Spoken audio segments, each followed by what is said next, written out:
بسم الله والحمد لله والصلاة والسلام على رسول الله. Let us have the sincere intentions. We're doing this for the sake of Allah, lillahi ta'ala. So today we're going to start off with the chapter of the sins of the ear. So the author said, among the sins of the ear are to listen to the private conversation which others meant to hide. So explanation. If someone knows that there are people who are talking about a certain subject and they do not like for one to listen to what they are saying, if one, despite that, listens intentionally to what they are saying, then one commits a sin by that. This is a type of spying.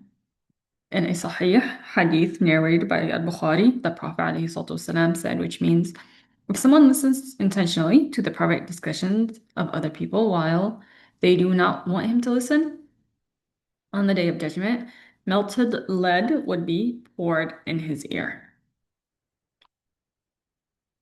The author also said to listen to the flute and the rest of the unlawful sounds. Explanation. Any Muslim instrument that gives enchantment, that changes feelings, leads a person to be either happy or sad. Any instrument that has that effect is prohibited to listen to it on purpose. Now, if you don't not want to listen to it, but someone is playing that instrument with a high voice or from a radio, and you are not intentionally listening because of that loud voice, you listen to it, then you are not sinful. But if you intentionally listen to it, then you are committing a sin among the sins of the ear. Although it is not an enormous sin, it's still a sin, and this is prohibited.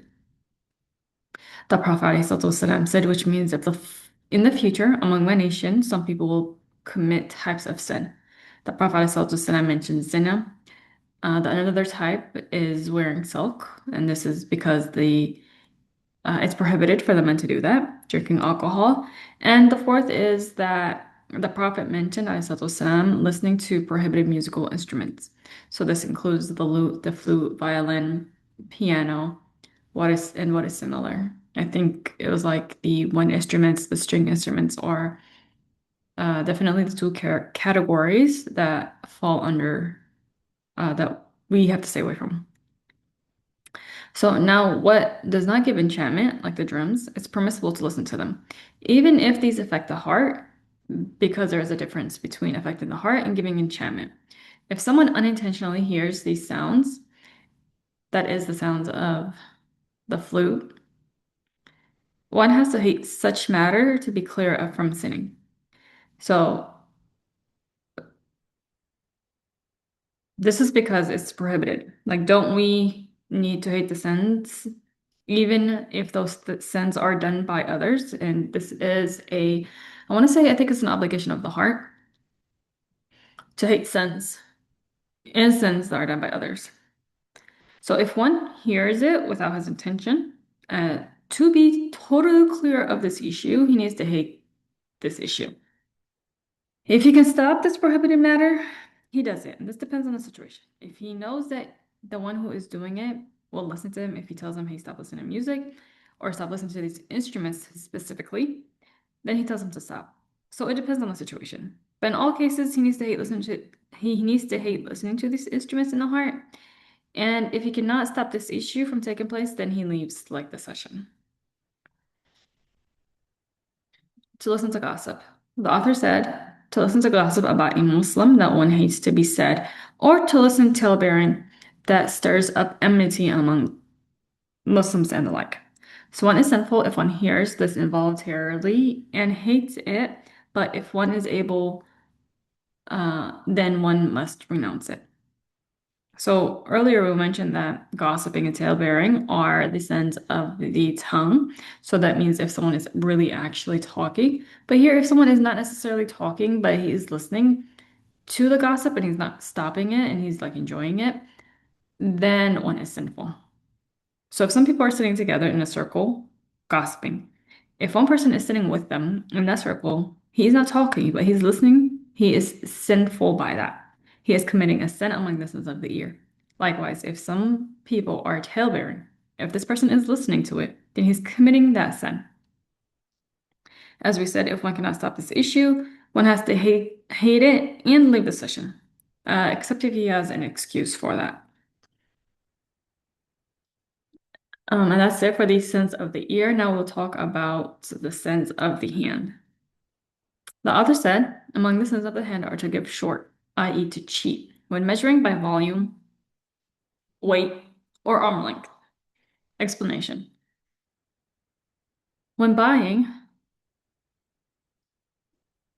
some people take all that they deserve according to the agreement.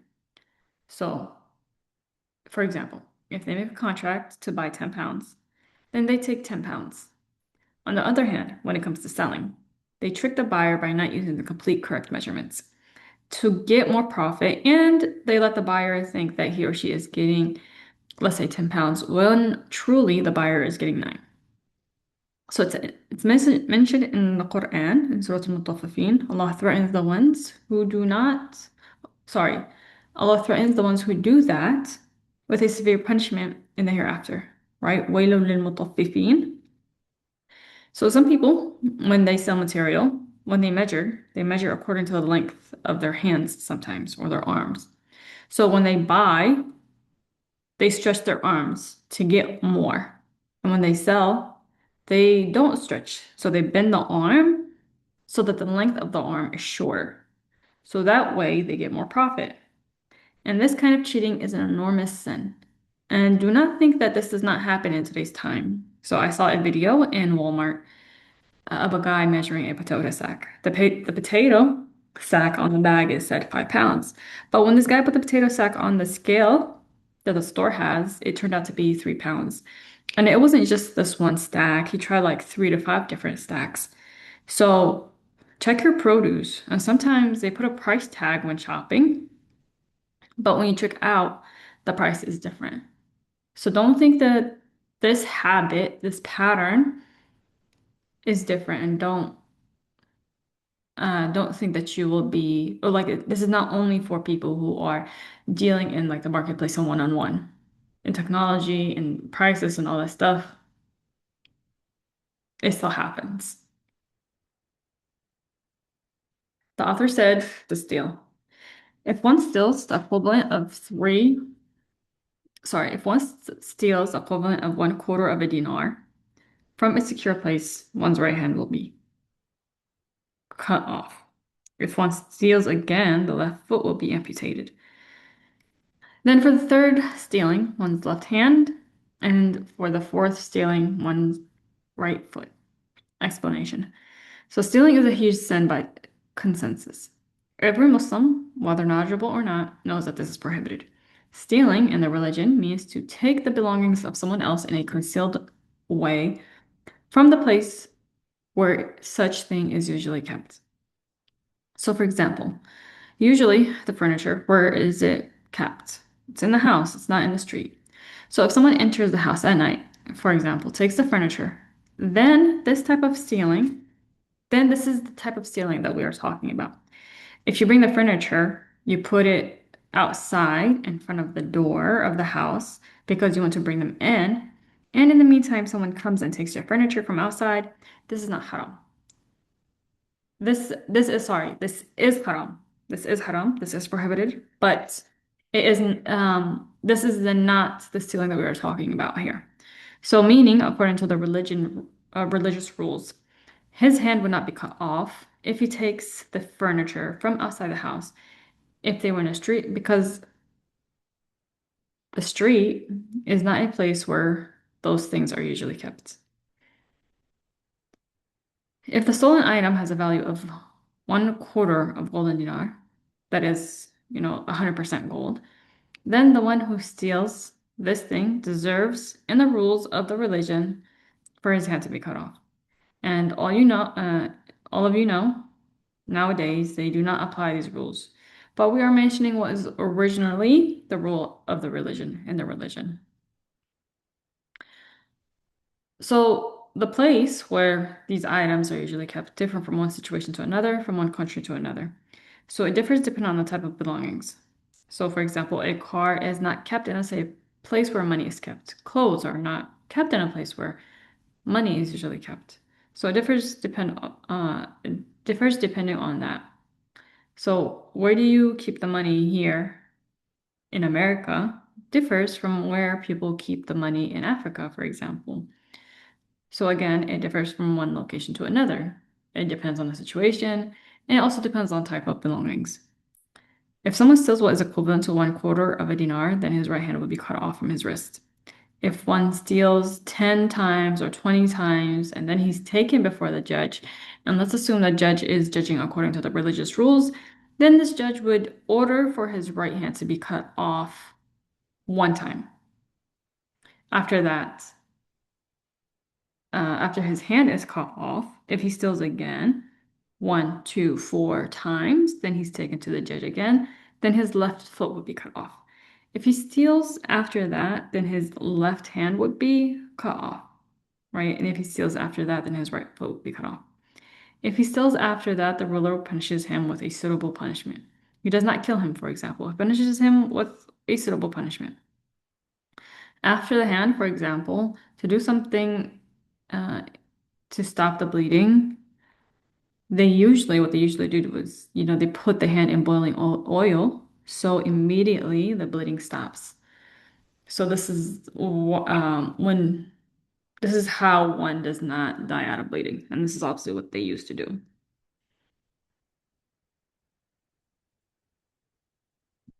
The author said to loot, to take money of others by force, to take the traitor's tax, to misappropriate the spoils of war. Explanation. When it's prohibited, one prohibited matter is to loot, that is, to take the belongings of another, not in a concealed way, in an apparent way. So usually one does that and runs away with it. So, for example, a girl is holding a purse, and then a guy snatches it and he runs away. This is haram.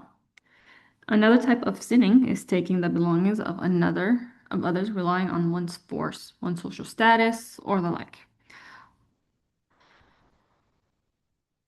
Both are among the enormous sins to loot and to take the belongings of others relying on force unjustly. So it's narrated in the Hadith of Bukhari that the Prophet ﷺ said, which means the one who takes the handspan of land unjustly on the day of judgment, the earth will swallow this person up to his neck. And this land that he took unjustly becomes like a ring around his neck. Among the sins of the hand is also what rulers usually do. They take money from the traders and others unjustly. This is haram, such as tax.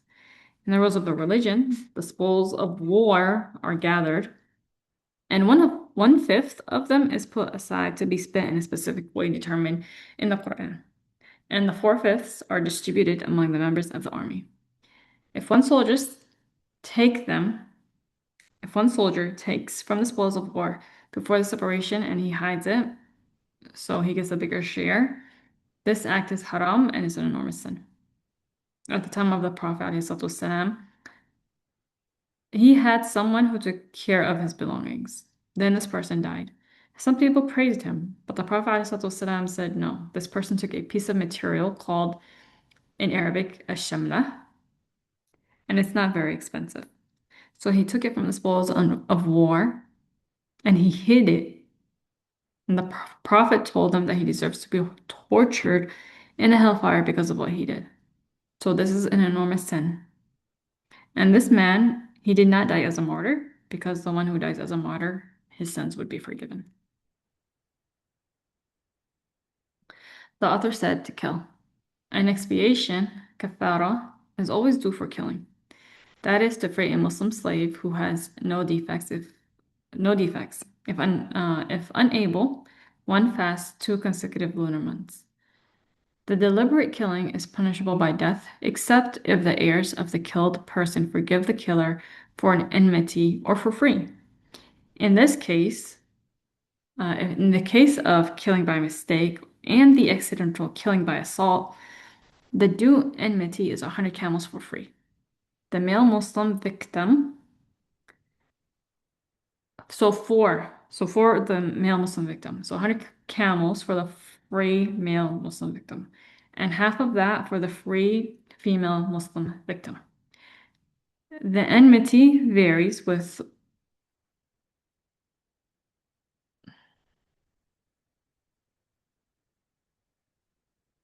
Okay, I don't know what that last sentence is supposed to mean, so I'm not going to say that.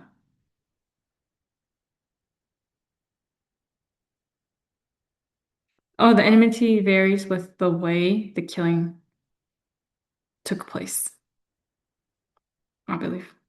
Okay. So explanation. If someone kills someone else, whether intentionally or by mistake, an expiation is due on him.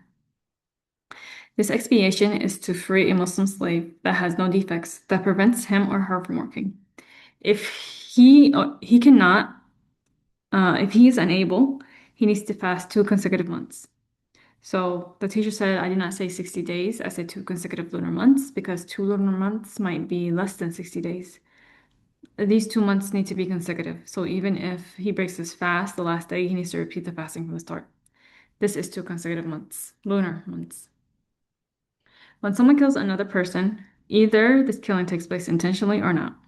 So here's case number one is to kill in a deliberate way.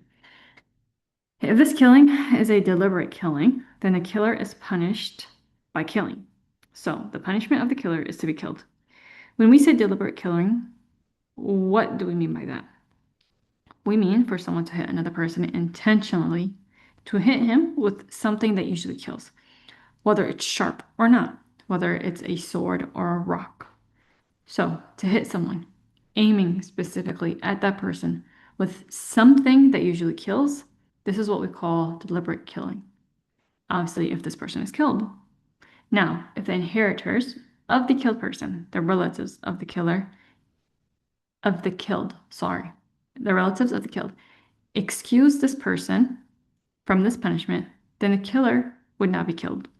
The inheritor might relieve the killer from being killed in return for an indemnity, or in return for another sum of money, or for free. In all cases, if this takes place, the killer is not killed. Another case, to kill by mistake in a deliberate way. So sometimes one might hit another person on purpose with something that does not usually kill, but the person who was hit dies. So, on one hand, this is similar to a deliberate killing because he aimed at a specific person to be hit.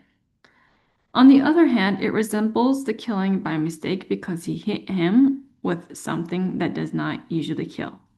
Such type of killing is called an accidental killing. For example, to poke someone with a needle in his thigh. Usually this does not kill. But let's say someone did it to another person and that person dies out of that. In this case, the killer is not killed. In this case, the indemnity is due on him. But another case is to kill by mistake. Now, if he did not mean to at all to hit this person, but he did so by mistake. Let's say he was hunting, he was aiming at a deer, and by mistake he shot a person. This would be a killing by mistake. Also, in this case, the killer is not killed, but an indemnity is due on him. The indemnity for these cases, one is for a free Muslim to free for a free Muslim, sorry. So for a free Muslim, it's 100 camels with specific criteria depending on the type of killing. The indemnity of a free Muslim woman is half of that. The indemnity of a non-Muslim differs from this. So the indemnity of a slave, like if one kills a slave, he pays the value of the slave to the owner. In most of the countries, the indemnity has a big value of 100 camels. This is a big amount of money, or 50 camels. So according to Google, a low-tier camel goes for 1,800. So that would be $180,000. A high value camel goes for $25,000 per camel. So that would be 2.5 million. So I was just doing research, trying to figure out, what's the price. This is obviously not accurate. because I don't have like Saudi Arabian camels in front of me, but I was curious. So it's a large sum of money. So if the inheritor and the killer they agree together on 1,000 dinars, for example, instead of 100 camels, it's permissible. But what is originally as 100 camels for the free Muslim male, 50 for the woman, free Muslim woman. So just like if someone kills deliberately, the killer deserves to be killed. Likewise, if this person cuts off the hand of another person, his hand, he deserves for his hand to be cut off. If he cuts off the foot of another person, he deserves for his foot to be cut off. This is except if the harmed person relieves him from that in exchange for a certain amount of money, or they can do it for free. Now, we are not the ones who do this, and we know this.